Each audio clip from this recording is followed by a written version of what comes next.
शुरू करते हैं नादान दोस्त की। केशव के घर कार्निस के ऊपर एक चिड़िया ने अंडे दिए थे। क्या दिए थे? अंडे।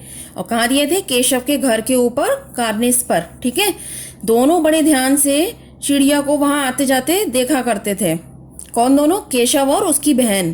केशव और उसकी बहन श्यामा जो है, दोनों ही चिड़िया को जो है वहां आते जाते देखा करते थे।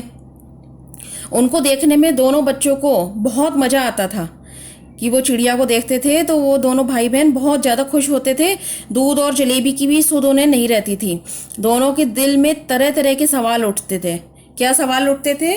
कि उनके अंडे कितने बड़े होंगे, किस रंग के होंगे, कितने होंगे और वो क्या खाते होंगे, उनमें से बच्चे किस तरह बाहर निकल कर आएंगे।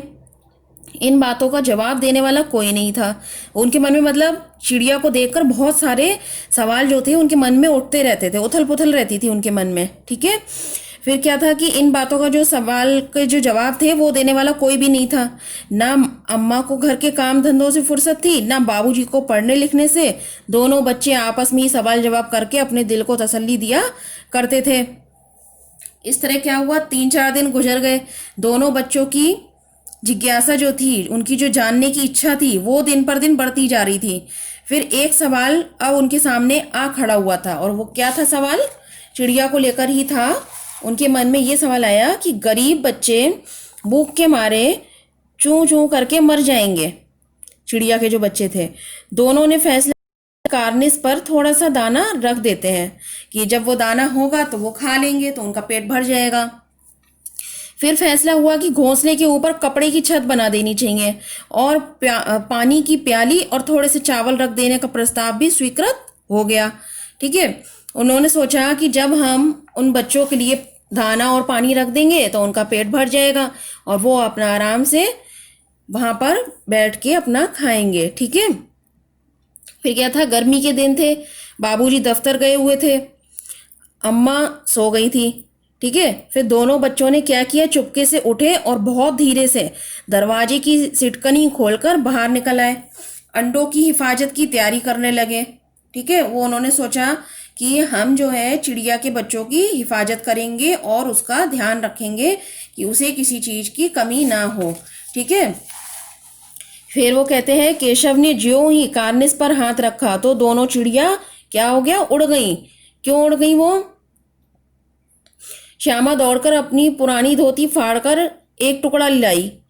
उसकी कई तरह के तय करके उसने एक गद्दी बनाई और उसे तिनकों पर बिछाकर तीनों अंडे धीरे से उस पर रख दिए। और वो क्यों लाई थी वो धोती? इसलिए क्योंकि जो चिड़िया थी, उन्होंने सोचा कि चिड़िया के जो बच्चे होंगे तो वो जो है तिनकों पर बैठे हुए होंगे कार्निस पर, तो उनको दिक्कत होगी, उनको परेशानी होगी। इसलिए वो अपने जो थी श्यामा दौड़कर अपनी पुरानी धोती फाड़कर और एक टुकड़ा लेकर आई और उसकी तय बनाकर गद्दी बनाई जिससे वो आराम से बैठ सके और उसे कोई परेशानी ना हो। ठीक है बच्चों।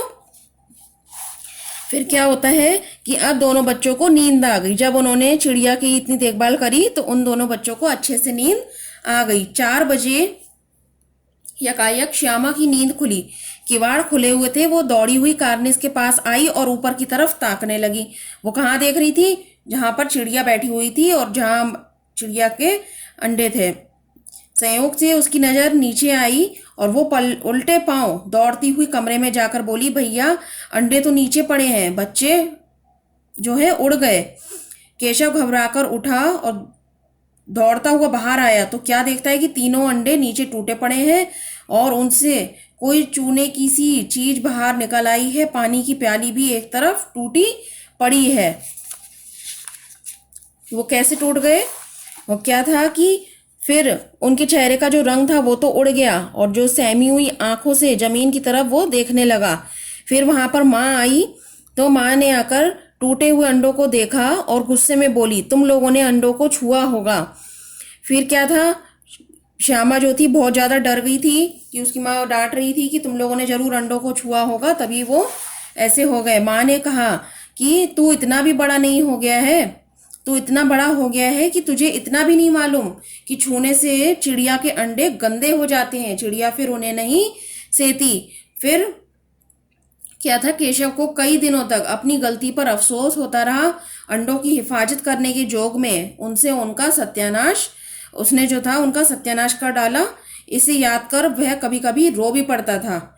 क्यों रो पड़ता था? क्योंकि उसको ये लग रहा था कि केशव और जो श्यामा थे, दोनों लोग तो उसकी अंडों की चिड़िया के अंडों की हिफाजत कर रहे थे, उसकी देखभाल कर रहे थे, उसके लिए दाना पानी, बैठने के लिए गद्दी, सब चीज़ों का उन्होंने व्यवस्था करी थी कि जैसे चिड़िया को बिल्कुल भी दिक्कत ना हो और ना ही उसके बच्चों को। लेकिन फिर भी अनजाने में ही उनसे जो था सब कुछ गलत हो गया, सारा सत्यानाश हो गया। कि उन्होंने सोचा तो